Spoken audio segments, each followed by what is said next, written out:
Hello friends, welcome to the video, and in this video we are going to continue from where we left in the last video. Basically हमने government of India act 1858 तक complete कर लिया था, जिसके अंदर हमने देखा वो कई सारे चेंजेस किए गए और जिनकी वजह से इसे गुड गवर्नमेंट एक्ट भी बोलते थे। इसके अंदर लॉर्ड वाइस रॉय को गवर्नर जनरल ऑफ बंगाल से डायरेक्टली एक न्यू जो पोस्ट बनाई थी वाइस रॉय ऑफ इंडिया, उस पर अपॉइंट किया गया था। और भी कई सारे चेंजेस थे, you can just refer to the last video. In this video we are going to continue from Indian council act of 1861।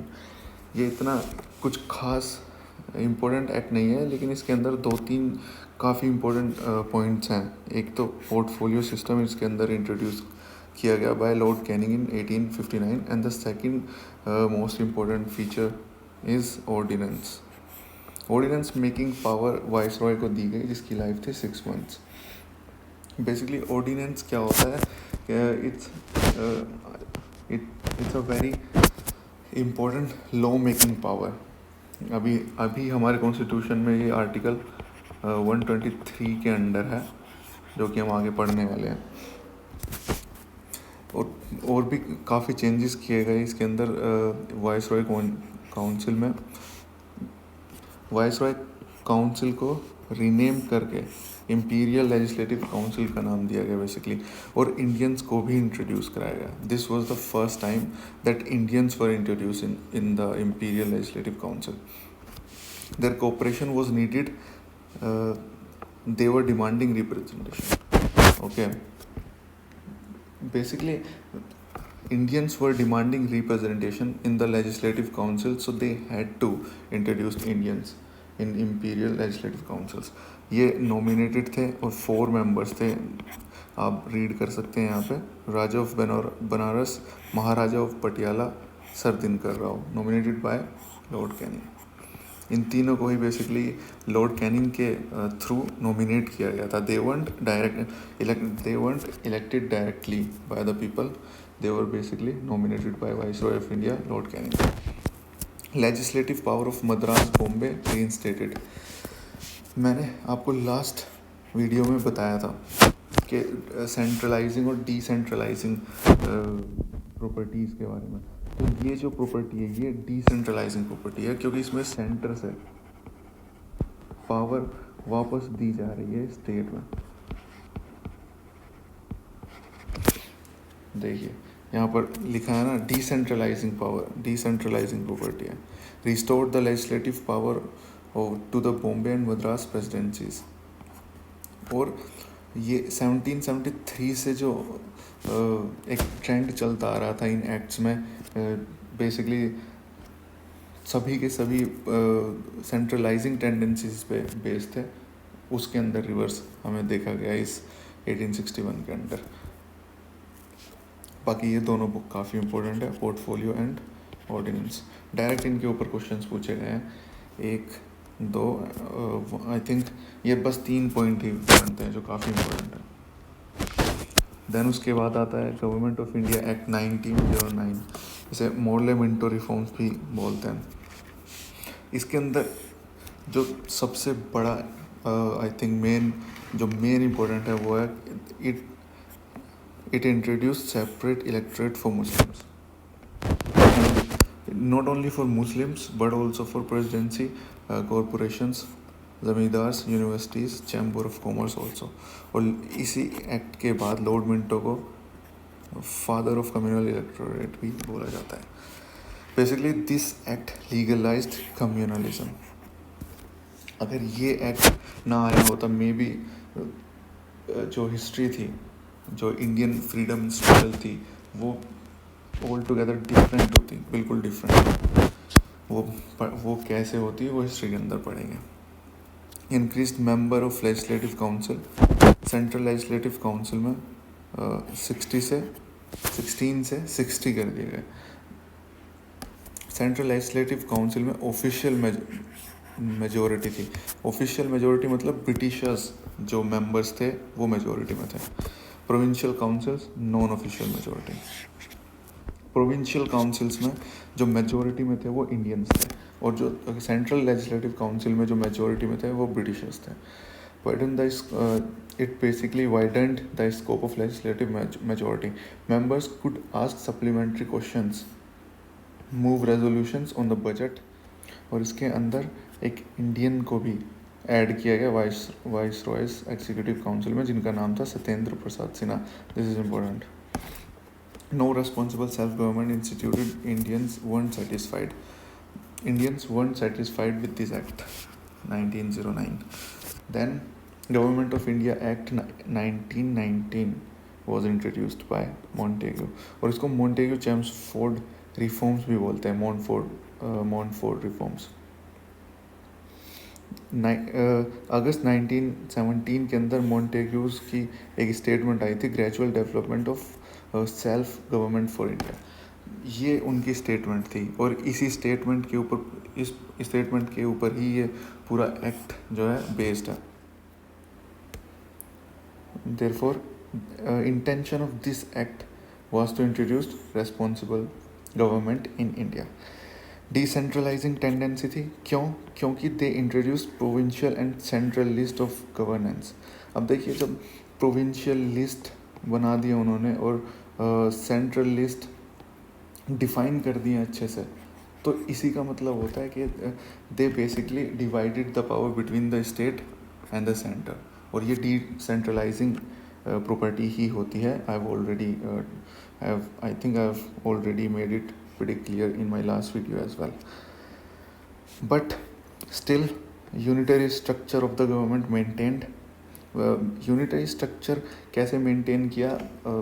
उनके सेंटर के पास still most of the power was with centre. They introduce dyarchy in provincial government. ये बहुत important है, और इसके ऊपर question भी आया हुआ है यूपीएससी में. Transferred subject. इसके डायरकी में 2 subjects they introduced, a transferred subject and the other one was reversed subject. इसके अंदर गवर्नर और काउंसिल ऑफ मिनिस्टर्स मिलके इस सब्जेक्ट पे जो है डिसीजन लेंगे, और जो रिजर्व सब्जेक्ट्स थे उस पर डिसीजन लेने की पावर थी गवर्नर की और एग्जीक्यूटिव काउंसिल की. But the experiment was largely failed. Bicameralism भी इंट्रोड्यूस किया गया था at the central level. Bicameralism basically it's like parliament, Lok Sabha and Rajya Sabha.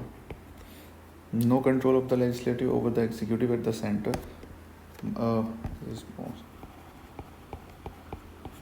Most of the budget remained unvotable. Most of the budget पर vote नहीं किया जा सकता था. Direct elections for majority of the members. Women could vote. This is important. Separate electorate expanded. तो ये जो इनकी पॉलिसीज चल रही थी ब्रिटिशर्स की सिंस 1909 से, divide and rule, they basically इन्होंने इसको कंटिन्यू किया. यहाँ पे भी 6 को भी इलेक्टोरेट इन्होंने प्रोवाइड किया. देन इंडियन क्रिश्चियंस को भी, एंग्लो इंडियंस को भी, यूरोपियंस को भी. Post of high commissioner of India created. एक पोस्ट भी क्रिएट की गई, commissioner of India, high commissioner of India, sorry. Central public service commission was created. 3 of 6 members of Viceroy's Executive Council to be non-official. Non-official मतलब मैंने अभी बताया आपको, non-official मतलब Indian. Except the commander in chief. 6 members में से 3 members non official होंगे, मतलब इंडियन होंगे, but commander in chief must be a British. Mandated a commission to look into the functioning act after 10 years. इन्होंने इसके अंदर एक ये पॉइंट भी दिया कि 10 साल के बाद एक और कमीशन बनाया जाएगा जो इस 1919 के एक्ट को देखेगा कि क्या ये ठीक से वर्क कर रहा है, क्या ये ठीक से इम्प्लीमेंट हुआ है, और उसके ऊपर रिपोर्ट बनाएगा. बट 10 years की बजाय ये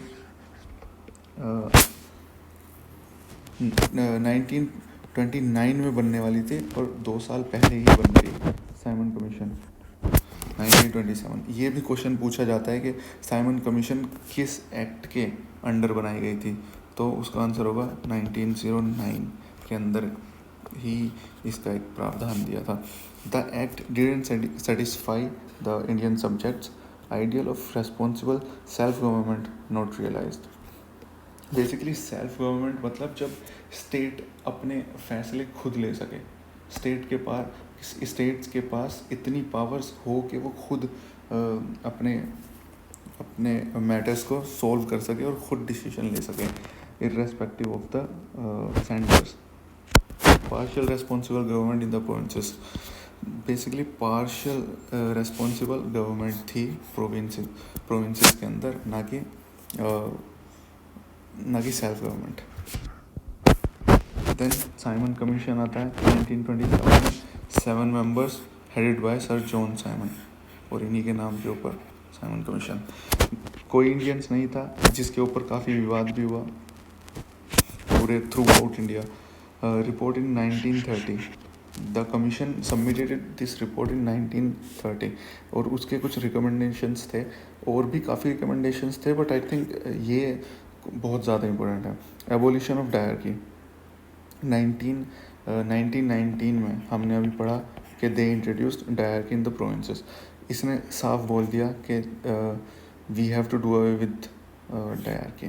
responsible self government for the provinces, creation of a federation of British Indian and the princely states, continue with communal electorates. और इसके अंदर साफ बोल दिया गया कि we have to continue with the communal electorates. Round table conference to consider the proposal 1930 से start हो जाती है, 1931 एंड देन 1932। ये 3 जो है राउंड टेबल होती है, राउंड टेबल कॉन्फ्रेंसेस। इसके अंदर आईएनसी भाग नहीं लेती है, इसके अंदर आईएनसी इंडियन नेशनल कांग्रेस भाग लेती है और इसके अंदर नहीं लेती है। ये सब कुछ we are going to study in history, in Indian modern history, so don't worry about that. इसे white paper on constitutional reforms भी बोलते हैं साइमन कमीशन को। क्योंकि इसके अंदर कॉन्स्टिट्यूशनल रिफॉर्म्स थे ही नहीं, and Indians weren't satisfied with the report of this commission, and it influenced the government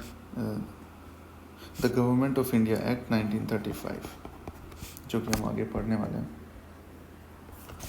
और ये बेसिकली कम्युनल अवार्ड है, जो कि 1932 जो सेकंड राउंड टेबल कॉन्फ्रेंस थी उसके बाद रामसे मैकडोनल्ड ने दिए थे। और ये सुनने के बाद गांधी जी जो है फास्ट अनटू डेथ उन्होंने किया था अगेंस्ट दिस स्कीम। फिर B.R. अम्बेडकर साहब जो हैं वो मिलने जाते हैं गांधी जी से। Gandhi ji was in jail at that time, तो B.R. अम्बेडकर जी गांधी जी से जेल में ही मिलने जाते हैं, और वहाँ पे both of them they signed a pact, Poona pact. इसके बारे में भी हिस्ट्री के अंदर हमें पढ़ना है। Then the government of India act came. ये काफ़ी लेंथी एक्ट है basically. Distribution of power between centre and state, इसके अंदर पावर्स को डिस्ट्रीब्यूट किया गया सेंटर और स्टेट के बीच में। This was a big step towards responsible self government. काफ़ी लेंथी था, डिटेल्ड, 321 सेक्शंस थे, 10 शेड्यूल्स थे, और हमारा कॉन्स्टिट्यूशन हैवीली बेस्ड है गवर्नमेंट ऑफ इंडिया 1935 पे। Many feature of this constitution based on the act.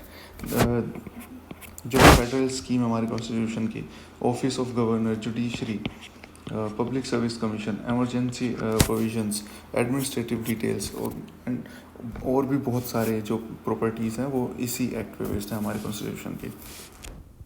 Provision of for dyarchy at the centre, dyarchy को centre पे लाने का फैसला किया। प्रोविंशियल जो डायरकी थी उसे एबॉलिश कर दिया। प्रोविंशियल ऑटोनॉमी, ये देखिए, abolished dyarchy in the province, और डायरकी को प्रोविंस से हटा के सेंटर में लाया गया। Governor to act on the advice of ministers who were answerable to the legislative council, thus responsible self government। ये सबसे ज़्यादा इम्पोर्टेंट प्रॉपर्टी होती है रेस्पॉन्सिबल सेल्फ गवर्नमेंट। हमारे यहाँ पे भी जब कोई भी मतलब जो प्रेसिडेंट भी होता है या फिर गवर्नर भी है, वो COM के मतलब COM ही उनको गाइड करता है। ऑर्डिनेंस देने के टाइम पर भी या कोई मेन अपॉइंटमेंट होती है जो बड़ी पोस्ट्स पर होती हैं, वो भी COM की एडवाइस पर ही की जाती है। और ये सबसे मेन फीचर होता है रेस्पॉन्सिबल सेल्फ गवर्नमेंट का। Concurrent list was created. Basic concurrent list ये कुछ नहीं होती हैं, इसके अंदर कुछ basically you can say subjects होते हैं जिनके ऊपर state and centre both of them can make laws on these subjects, जो कंकरेंट लिस्ट के अंदर होते हैं। और इस पॉइंट तक फेडरल लिस्ट में 59 सब्जेक्ट्स हो गए थे, प्रोविंशियल लिस्ट में 54 एंड कंकरेंट लिस्ट में 36, जिसके ऊपर सेंटर एंड स्टेट दोनों कोई भी रूल बना सकते थे। अब independent finances and resources, 40% of the budget still unvotable। 40% of the budget was still unvotable। उसके ऊपर इंडियंस वोट ही नहीं कर सकते थे। Governor had too many powers of safeguard the diluted provincial autonomy। Governor के पास स्टिल कुछ ज़्यादा ही पावर्स थी। It provided for the establishment of an all India federation. All India federation भी बनाया गया इसके अंदर। बाईकैमरलिज्म जो है 11 में से 6 प्रोविंसेस में था, Bengal, Bombay, Bihar, Madras, Assam, United states.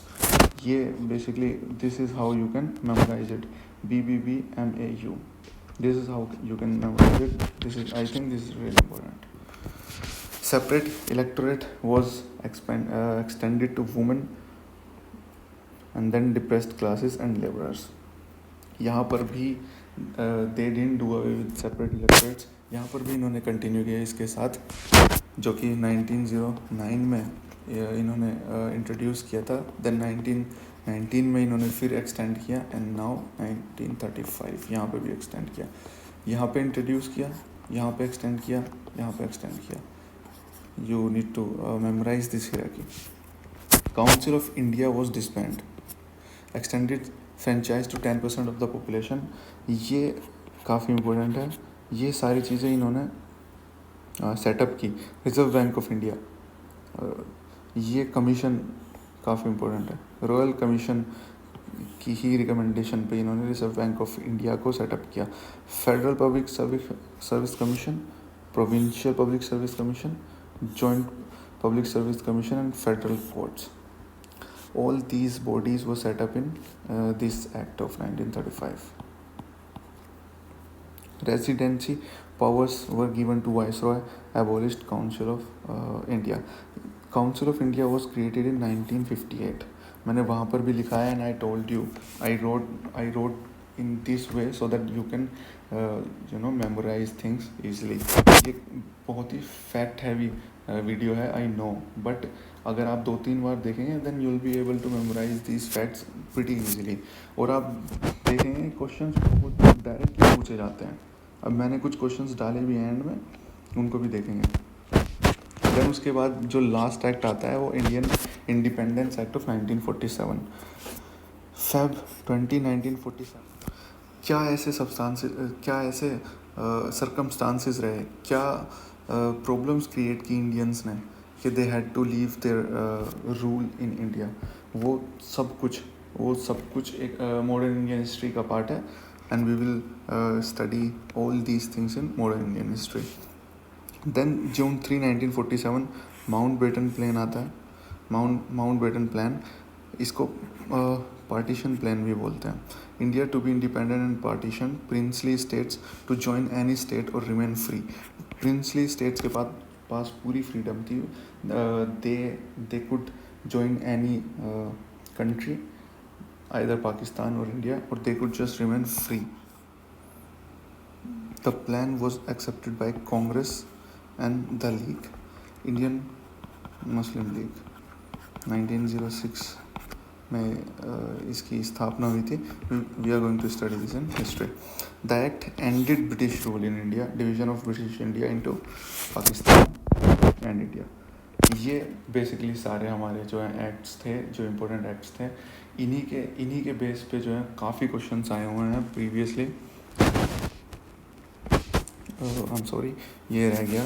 The governor general for each other dominion created. India के केस थोड़ा सा ये कॉम्प्लिकेटेड था. Lord Mountbatten was the last British governor general. उसके बाद राजा गोपालाचारी हमारे जो है first and last Indian governor general थे. सेकंड पाकिस्तान के जो गवर्नर जनरल थे वो जिन्ना थे, Mohammad Ali Jinnah. Constituent assembly of east dominion to frame any constitution and repeal any law created by the British parliament. जो कॉन्स्टिट्यूएंट असेंबली बनाई गई थी इंडिया की, वो फ्रेम कर सकती थी कोई भी कॉन्स्टिट्यूशन और कोई भी एक्ट रिपील भी कर सकती थी created by British parliament. Termination of British suzerainty over the princely states. Princely states पे जो उनकी सोवरेनिटी थी ब्रिटिशर्स की, उसे भी टर्मिनेट कर दिया. Division of Punjab and Bengal. Basically ये हमारे इंडिया का रफ मैप, ठीक है. यहाँ पे बंगाल बनता है and here we have Punjab and Rajasthan. तो यहाँ पे जो है पार्टीशन हुआ था. यहाँ से ईस्ट पाकिस्तान बनता है एंड यहाँ से वेस्ट पाकिस्तान. ये you don't need to worry about these things, you just try to memorise these facts. और ये हिस्ट्री का पार्ट है. हिस्ट्री में we are going to study these anyway. This act abolished also office of SOS, Secretary of State, removed the time Emperor of India from the title of British monarch. That's it, I think. ये सारे acts थे. You have to remember them. कुछ questions हैं वो देख लेते हैं. Previous year questions है. I didn't make these questions. ये प्रीवियसली आस्क्ड क्वेश्चंस हैं, यूपीएससी में पूछे गए हैं. Which one of the following is not a feature of the Government of India Act 1935? 1935 अभी पढ़ा है हमने, जस्ट अभी. काफ़ी लेंथी जो था. I think this was the most lengthiest act जो हमने पढ़ा. देखते हैं चलो options. Diarchy at the centre as well as in the provinces. I think ये गलत है, क्योंकि डायरकी जो है 1919 में इंट्रोड्यूस्ड हुई थी प्रोविंसेस में. 1935 के अंदर तो they do away with the dyarchy and they introduced it at the centre. अगर खाली इतना होता डायरकी एट द सेंटर तो हो सकता था ये सही होता. नेक्स्ट, अब बाईकैमरल लेजिस्लेशन. ये बिल्कुल ठीक है. प्रोविंशियल ऑटोनॉमी बिल्कुल. एंड ऑल इंडिया फेडरेशन ये भी सेटअप की गई थी, हमने देखा. तो ये तीनों ठीक हैं, बट हमें इसके अंदर बताना है नॉट अ फीचर. तो answer will be A, because A is not the feature of Indian act of 1935. एक और क्वेश्चन है. Which one of the following acts of British India strengthened the viceroys authority over his executive council of substituting portfolio.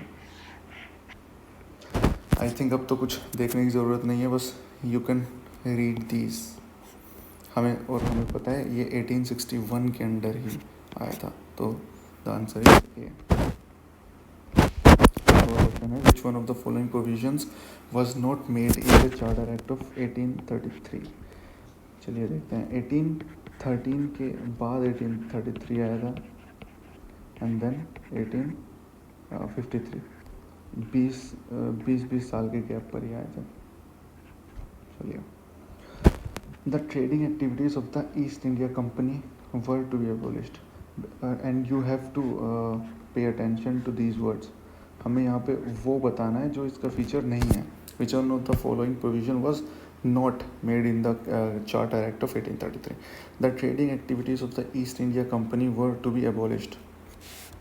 बिल्कुल, this was the, ये answer नहीं होगा क्योंकि ये सही है.